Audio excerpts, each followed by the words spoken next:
नमस्कार दोस्तों, मेरा नाम है एडवोकेट त्रिभुवन कौशिक और आप लोग देख रहे हैं मेरा वीडियो ब्लॉग। दोस्तों, आज के वीडियो ब्लॉग में हम बात करेंगे विल यानी वसीयत के बारे में। हम बात करेंगे कि विल कौन कौन कर सकते हैं, विल कैसे की जाती है, कौन सी विल जो है मान्य होती है। तो इसी के बारे में हम लोग डिटेल में डिस्कशन करेंगे। अगर आप लोग मेरे इस YouTube चैनल पर पहली बार आए हैं तो सब्सक्राइब करना ना भूलें और बेल आइकन दबाने से जो मैं वीडियो ब्लॉग्स बनाता हूं वो आप लोगों तक आनंद फानंद में पहुंचेंगे। तो दोस्तों, आइए आज का वीडियो ब्लॉग शुरू करते हैं।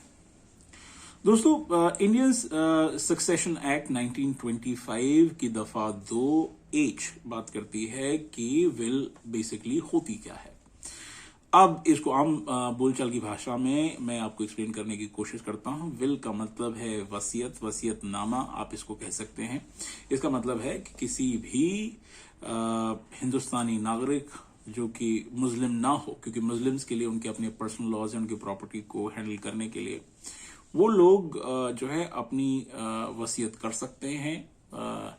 और ये वसीयत वो करते हैं जो उनकी सेल्फ अक्वायर्ड संपत्ति या फिर उनकी एंसेस्ट्रल संपत्ति में जो उनका स्टेक होता है उससे रिलेटेड। अब समझते हैं कि वसीयतनामा बेसिकली क्या होता है। तो वसीयतनामा एक तरह का दस्तावेज है जो कि एक लिखित दस्तावेज है जिस पर जो वसीयत करता है यानी कि टेस्टेटर जो होता है वो जो उसकी सारी चल अचल संपत्ति होती है वो अपने वारिसों में उसको किस हिसाब से डिवाइड करना चाहता है, उसके लिए वो एक दस्तावेज तैयार करता है। आइए समझते हैं विल के लिए क्या एलिजिबिलिटी यानी कि क्या अहर्ताएं हैं। देखिए, विल के लिए सबसे पहले ये जरूरी है कि जो विल लिख रहा है वो इनसेन यानी कि पागल नहीं होना चाहिए, उसकी दिमाग की हालत सही होनी चाहिए। दूसरा, वो दिवालिया नहीं होना चाहिए यानी कि उसके पास उसके कुछ एस्टेट्स होने चाहिए जिसको वो ट्रांसफर करना चाह रहा है विल के मुतालिक। तीसरा, ये जो विल है ये फ्री कंसेंट से लिखी जानी चाहिए।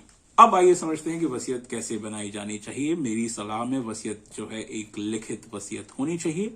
इस पे जो वसीयत करता है उस वसीयत करता को कैटेगोरिकली अपनी डिटेल स्पेसिफाई करनी चाहिए। उसका नाम, उसका पता, उसकी जो है उसके फादर की डिटेल्स और कहाँ का वो परमानेंट निवासी है। इसके साथ साथ में जिन जिन संपत्तियों के बारे में वो चाहे चल या अचल संपत्तियों उनका उसको डिस्क्रिप्शन करना है उस बिल में। और साथ साथ ये लिखना है कि उसके जो नामित व्यक्ति या जो उसके बाद में जो लोग रहेंगे उसके घर परिवार में उनमें से किसको कौन सी संपत्ति क्या मिलेगी, ये कैटेगोरिकली स्पेसिफाइड होनी चाहिए। एक जो लिखित वसीयत है उस पे उस वसीयत को किस दिन संपादित किया गया यानी कि किस दिन उसको लिखा गया वो भी बहुत ज्यादा इंपॉर्टेंट है। और सबसे ज्यादा जरूरी ये है कि वसीयतनामे के जितने भी लिखित जो है पेजेस हैं उन पे यानी कि जितने भी पन्ने हैं उस वसीयत के, उस पे हर एक पन्ने पे जो वसीयत करता है उसके सिग्नेचर होने चाहिए। और साथ साथ इस वसीयत को करते वक्त दो जो है गवाहन यानी कि दो विटनेसेस भी होने चाहिए। तो ये एक वसीयत की रिक्वायरमेंट, एक लीगल वसीयत की रिक्वायरमेंट है।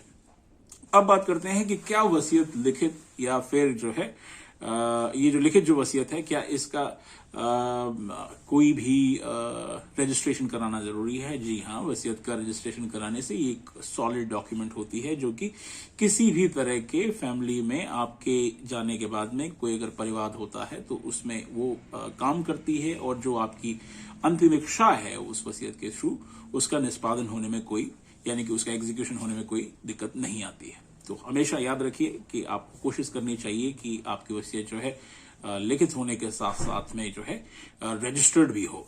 लेकिन क्या सिर्फ वसीयत रजिस्टर्ड ही हो सकती है? तो उसका जवाब है कि जरूरी नहीं है कि जो वसीयत है उसको रजिस्टर्ड ही होना चाहिए। अगर आपने एक लिखित दस्तावेज तैयार किया है और उसने आपने जो है दो गवाहों के सामने हर एक उस दस्तावेज के जो है पन्नों पे यानी कि पेजेस पे अगर आपने सिग्नेचर करके रखे हुए हैं तो ये जरूरी नहीं है कि उसको जो है रजिस्टर्ड किया जाए। लेकिन रजिस्टर्ड जो विल होती है वो एक अच्छा डॉक्यूमेंट होती है कोर्ट ऑफ लॉ में जब उसको एज अ विटनेस प्रोड्यूस किया जाता है। अब एक और डिस्कशन करते हैं दोस्तों कि आप अपनी जिंदगी में कितने बार वसीयत कर सकते हैं। तो इसका जवाब यह है कि आप अपनी जिंदगी में जितने बार चाहें आप उतने बार वसीयत कर सकते हैं, लेकिन जो आपकी आखिरी यानी कि जो आपकी लास्ट विल है जो आपने लिखी है, वही विल जो है आपकी अंतिम विल मानी जाएगी।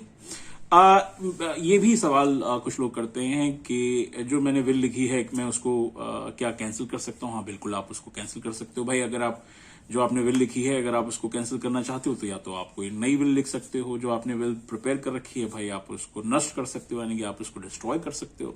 तो ये आपके पास तरीके हैं आपकी विल को दोबारा से रीराइट करने के लिए। लेकिन जो आपकी आखिरी विल होगी आपके लाइफ टाइम में, वही आपके बाद में जो है आपकी जो है लास्ट विल मानी जाएगी। और उसी के बेसिस पे जो विल में जो आपकी अंतिम इच्छाएं हैं related to your estate, related to your property, वो जो है उस हिसाब से जो है जो जिन लोगों को आपने नामित या नॉमिनी बनाया उनमें वो उसका बाइफर्केशन यानी कि उनका वो डिवाइड हो जाएगी।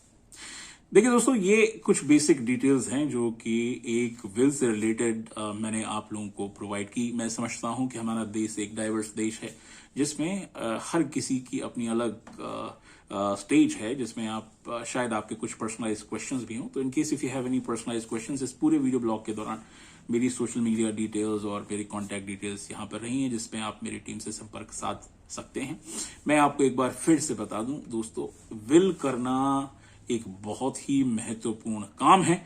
सो you need not to be lazy. आपको अपने जीवन काल में ही जो आपकी एस्टेट है यानी कि जो आपकी self acquired property, movable, immovable या फिर आपकी एंसेस्ट्रियल प्रॉपर्टी में जो आपका स्टेक है उससे रिलेटेड आपको विल करके जानी चाहिए। ये किसी भी तरह के फैमिली विवादों को जो है स्टॉप करती है। मैं आपको आपकी जानकारी के लिए बता दूं कि हिंदुस्तान के जो सिविल कोर्ट्स हैं उसमें अमूमन जो विवाद अगर आप देखेंगे तो वो घर परिवार के लोगों के बीच के ही विवाद होते हैं। तो अगर आप चाहते हैं कि आपके बाद में जो है इस तरह के कोई विवाद ना हो आपके घर परिवार में, तो आप अपनी विल करना ना भूलें। ज्यादा जानकारी के लिए जैसे मैंने आपको कहा कि आप मेरी टीम से संपर्क साध सकते हैं। We'll be more than happy to help you. आज के इस वीडियो ब्लॉग में बस इतना ही। दोस्तों, इसको आप शेयर करिए, जिसको भी आप शेयर कर सकते हैं, क्योंकि मैंने जैसा कहा कि इंडियन सक्सेशन एक्ट के हिसाब से विल बनाना बहुत ही जरूरी है और बहुत ही जो है किफायत वाली जो है एक इंस्ट्रूमेंट भी है जिसका हम सबको इस्तेमाल करना चाहिए। नमस्कार, आपका दिन मंगलमय हो और आप एक विल लिखें, इसी आशा में मैं आज के इस वीडियो ब्लॉग को जो है खत्म करता हूं। You guys have a wonderful day है and have a good one people.